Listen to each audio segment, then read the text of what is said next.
दोस्तों welcome back to जी के master classes. कैसे हैं आप सब लोग? आई होप आप सभी ठीक होंगे। तो आज पॉलिटी का पार्ट सेकंड है जिसमें हम बात करेंगे सुप्रीम कोर्ट की, और सुप्रीम कोर्ट के ऊपर जितने भी इम्पोर्टेंट एमसीक्यूज़ रहते हैं उनको डिस्कस करेंगे यहाँ पे। ये वीडियो खास रहने वाली है जो भी दोस्त जेकेपीएसआई की तैयारी कर रहे हैं, सुपरवाइज़र के लिए तैयारी कर रही हैं, और यूपीएससी जेकेएस और एसएससी का कोई भी एग्ज़ाम हो तो ये टॉपिक जो है वहाँ पे इसमें से क्वेश्चन पूछे जाते हैं जो पॉलिटी के टॉपिक रहते हैं। कोशिश ये रहेगी कि जितने भी पॉलिटी के इम्पोर्टेंट टॉपिक हैं, खासकर ये आपको जेकेपीएसआई में बहुत हेल्प करेगी। और आप वीडियो को बिल्कुल भी स्किप मत कीजिए, एंड तक वॉच करें, और अगर चैनल पे न्यू हैं तो चैनल को सब्सक्राइब कर लें। इसके अलावा भी बाकी प्लेलिस्ट चैनल की वहाँ पे कैटेगरी वाइज जो है वहाँ पे डिफरेंट चीज़ें हमने करवाई हैं। जम्मू कश्मीर पे एमसीक्यूज़ हैं, इंडियन हिस्ट्री पे प्लेलिस्ट बनी है, साइंस के टॉप एमसीक्यूज़ हैं, और पीवाईक्यूज़ कंप्यूटर के हमने वहाँ पे 100 पीवाईक्यूज़ करवाए हैं। तो डिफरेंट कैटेगरी वहाँ पे कैटेगरी वाइज जो है हमने प्लेलिस्ट बनाई है, आप ज़रूर विज़िट करिएगा, आपको बहुत बेनिफिट होगा। तो चलिए बिना टाइम वेस्ट किए आपका स्टार्ट करते हैं आज की वीडियो। फर्स्ट क्वेश्चन है हमारा, the supreme court was setup under the. Supreme court जो है वो किस रेगुलेटिंग एक्ट या किस एक्ट के तहत जो है वो सेटअप किया गया था? ऑप्शन है regulating act 1773, regulating act 1784, regulating act 1861, Indian council act 1892। तो बताए राइट आंसर। आप भी कोशिश करिए, मेरे साथ साथ अटेम्प्ट करें, और एंड पे आपके लिए होमवर्क रखा है, आप एंड तक ज़रूर वॉच करिए और उसका आंसर जो है कमेंट सेक्शन में बताएं। और आपके लिए एक बहुत इंपॉर्टेंट अनाउंसमेंट है, वो भी आप सुनिएगा। तो चलिए इसका राइट आंसर बताएं। इसका जो राइट आंसर है that is option number A. ठीक है, जो रेगुलेटिंग एक्ट 1773 का, इसके तहत जो है सुप्रीम कोर्ट इस्टेब्लिश हुआ है। ठीक है, अब सुप्रीम कोर्ट क्या है? सुप्रीम कोर्ट एक अपेक्स बॉडी है।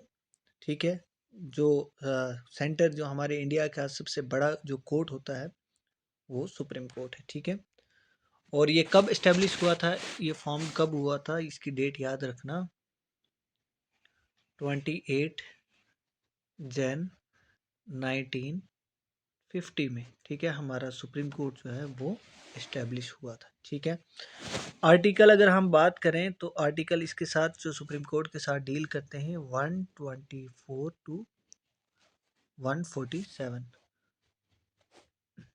वो सॉरी यहाँ पे 124 टू 127 आर्टिकल जो है वो सुप्रीम कोर्ट के साथ डील करते हैं। ये चीज़ें याद रखना। ठीक है, और पार्ट किस में आता है? पार्ट 5 में। ठीक है, चले नेक्स्ट। नेक्स्ट क्वेश्चन है, ये भी इंपॉर्टेंट है। ए जज of supreme court may resign his office by writing to. जब सुप्रीम कोर्ट के जो जज होते हैं that is chief justice of India, अगर उनको रिज़ाइन करना है तो उनको ये जो अपना लेटर है, रिज़ाइनिंग लेटर जो है वो किसको देना पड़ता है? ऑप्शन है the president, the prime minister, law minister, या नन ऑफ द अबव। तो इसका राइट आंसर बताइएगा आप लोग। इसका जो राइट आंसर है दैट इज़ प्रेसिडेंट। ठीक है, ऑप्शन नंबर ए। इनको प्रेसिडेंट को अपना रिज़ाइनिंग लेटर जो है वो देना पड़ता है। ठीक है, अगर टोटल जजेस की बात करें, जो कितने जजेस होते हैं सुप्रीम कोर्ट में, तो याद रखना 33, और 1 जो है वो चीफ जस्टिस होता है। तो कितने होते हैं टोटल? 34 जजेस सुप्रीम कोर्ट में होते हैं। ठीक है, ये चीज़ याद रखना। ठीक है, चलें नेक्स्ट।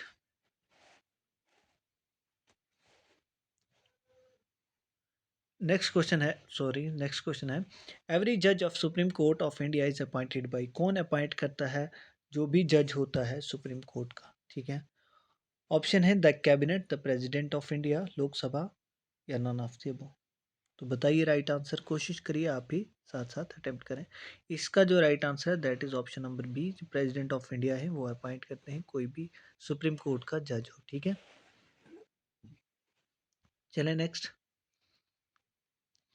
नेक्स्ट क्वेश्चन है, under which article the supreme court has the power to review its own judgment और ऑर्डर। ये बहुत इंपॉर्टेंट क्वेश्चन है, कई बार ये क्वेश्चन जो है वो पूछा जाता है किसी भी एग्जाम में। तो कौन से आर्टिकल के तहत ये सुप्रीम कोर्ट को पावर है कि वो अपने डिसीजन, जो भी उसने डिसीजन लिए हैं उनको रिव्यू कर सकती है, जो पास्ट में डिसीजन लिए हैं उनको दोबारा से देख सकती है, उन पर जजमेंट कर सकती है। तो कौन सा आर्टिकल ये अलाउ करता है? तो आर्टिकल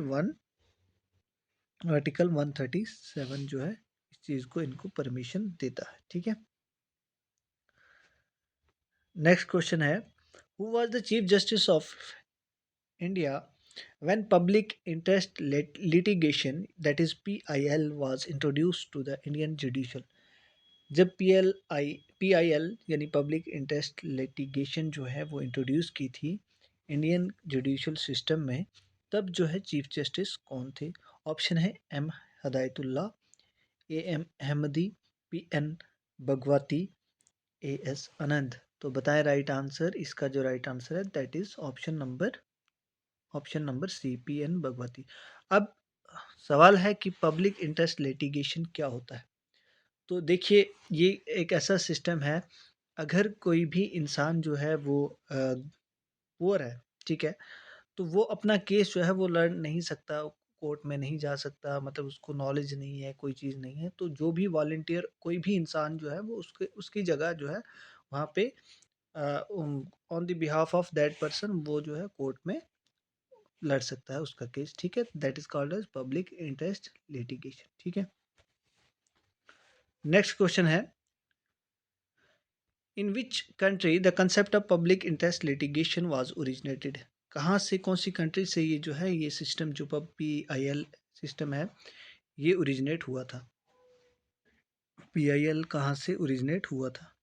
तो कौन सी कंट्री से? ऑप्शन है कनाडा, USA, UK, ऑस्ट्रेलिया। तो ये जो इसका जो राइट आंसर है दैट इज USA। ठीक है, यूनाइटेड स्टेट ऑफ अमेरिका से ये कंसेप्ट ओरिजिनेट हुआ। नेक्स्ट चलें, who was the first female chief justice of state high court of India. ठीक है, पहली जो चीफ जस्टिस थे स्टेट हाई कोर्ट की, तो वो कौन थी? ऑप्शन है सईद ताहिरा, लाइला सिथ, रुमाल ऑल, फातिमा बीबी।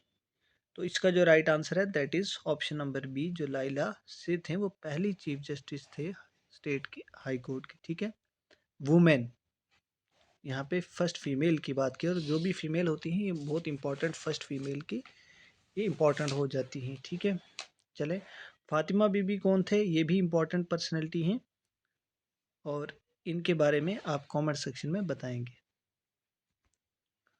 नेक्स्ट क्वेश्चन है, who is authorized to transfer the judge of one high court to another high court। एक हाई कोर्ट के जज को दूसरे हाई कोर्ट में ट्रांसफ़र करना, यहाँ का वहाँ करना। ठीक है, तो ये किसके पास पावर होती है? ठीक है, ऑप्शन है president, chief justice of India, prime minister, या नन ऑफ द अबव। तो ये जो है पावर प्रेसिडेंट के पास होती है। ठीक है, चले नेक्स्ट। नेक्स्ट क्वेश्चन है, the two provision of the Constitution of India that most clearly express the power of judicial review are। दो provisions, ठीक है, कौन सी हैं? दो आर्टिकल कौन से हैं हमारे संविधान के जो क्लियरली एक्सप्रेस करते हैं किसकी? जुडिशियल रिव्यू की पावर को।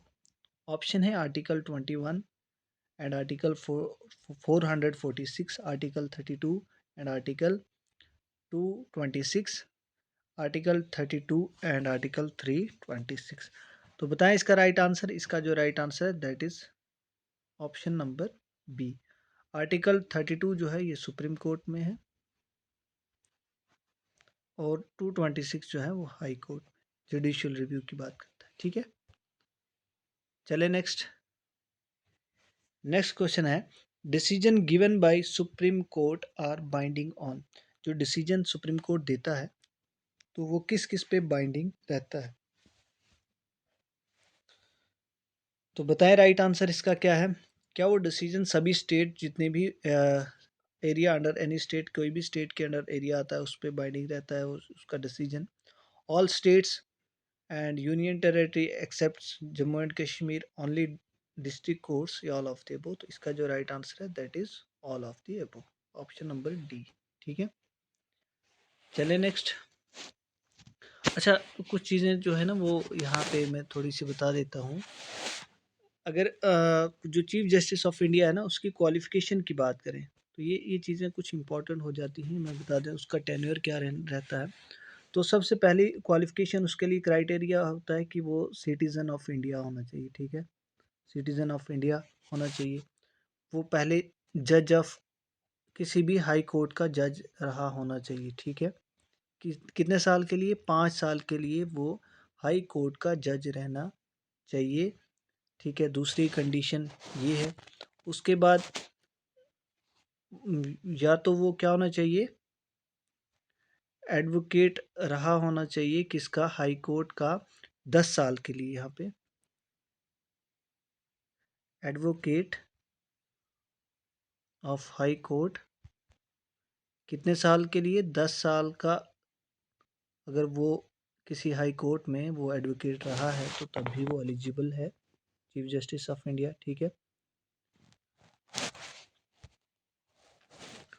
और अगर टेन्योर की बात करें तो टेन्योर जो है वो इसका 65 ईयर एज के बाद इनकी रिटायरमेंट हो जाती है। तो 65 ये भी पूछा जाता है कई बार एग्जाम में। ठीक है, तो ये चीज़ें याद रखना। चले नेक्स्ट। और अगर इसको रिमूव करना होता है ना तो वो ऐसे सुप्रीम जो भी चीफ जस्टिस ऑफ इंडिया उसको ऐसे रिमूव नहीं किया जाता। उसके लिए एक स्पेशल जो है वो सेशन, ऐसे हम कह सकते हैं कि जो सीकिंग मोशन जो होता है रिमूवल का उसका, तो वो लोकसभा में 100 मेंबर्स ऑलमोस्ट जो है वो साइन करेंगे जब उस पर कि चीफ जस्टिस ऑफ इंडिया को रिमूव करना है। और राज्यसभा में ऑलमोस्ट 50 मेंबर्स, याद रखना लोकसभा में अगर चीफ जस्टिस को रिमूव करना है तो लोकसभा में ऑलमोस्ट 100 मेंबर साइन करने चाहिए और राज्यसभा में 50 मेंबर्स। ठीक है, एक अच्छे से प्रोसीडिंग होती है, उसके बाद जो है वो चीफ जस्टिस ऑफ इंडिया को रिमूव किया जाता है। चले नेक्स्ट। अब डेली की तरह आपके लिए एक होमवर्क है, एक क्वेश्चन। तो आपको कमेंट सेक्शन में ज़रूर बताना इसका राइट आंसर।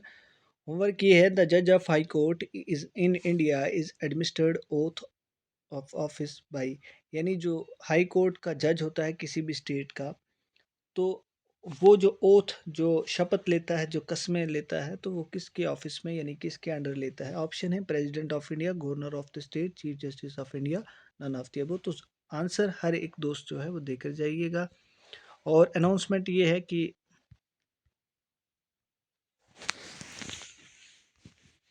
आपके लिए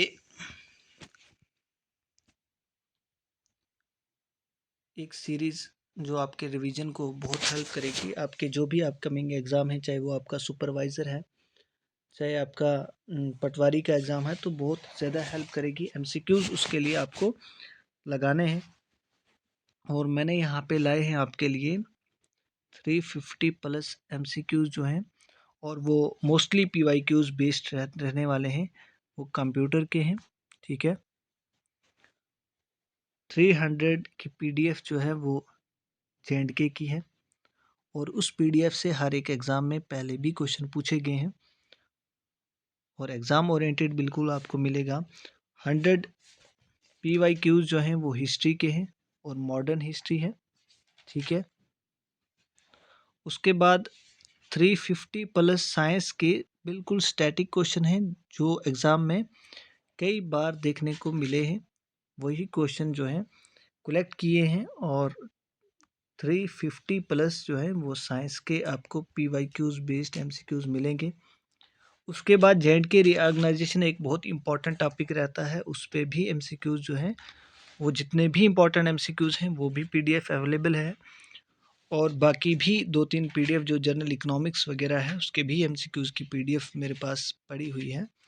तो वो सारी आपको व्हाट्सएप पे मिल जाएंगी। अगर कोई भी, बहुत सारे दोस्तों ने अभी तक ली भी है, ऑलमोस्ट 100 प्लस बच्चों ने ली है। और अगर आप भी लेना चाहते हैं, आपने अभी तक नहीं ली है, तो आप इस नंबर पे व्हाट्सएप मैसेज कीजिए।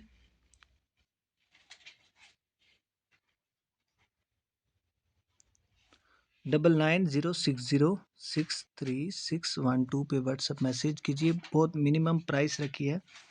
आपको अगर मॉक टेस्ट आप लेते हैं तो मॉक टेस्ट आपको 3-4 मॉक टेस्ट दिए जाते हैं, 400 to 500 एमसीक्यूज उसमें हो जाते हैं। लेकिन यहाँ पे आपको ऑलमोस्ट 1300 प्लस जो है एमसीक्यूज मिल रहे हैं, पीवाईक्यूज। तो उनके लिए आपको सिर्फ 69 रुपीज़ जो है वो पे करने हैं। और इस व्हाट्सएप नंबर पे मैसेज कीजिए और पीडीएफ आपको विद इन सेकंड जो है व्हाट्सएप पे मिल जाएंगी। आप स्क्रीनशॉट सेंड करिए और आपको पीडीएफ अवेलेबल हो जाएंगी। बहुत सारे दोस्त कॉल करते हैं, तो कभी कभी कॉल जो है नहीं उठाई जाती है, तो आप व्हाट्सएप मैसेज करिए, आपको जो है पीडीएफ वहाँ पे प्रोवाइड कर दिए जाएंगे। ठीक है, सो मिलते हैं नेक्स्ट वीडियो में। Thanks for watching. कमेंट में आंसर ज़रूर दें आपका जो होमवर्क है। बाकी तैयारी अपनी कंटिन्यू रखिए, बिल्कुल भी डिले मत करिए। मिलते हैं नेक्स्ट वीडियो में।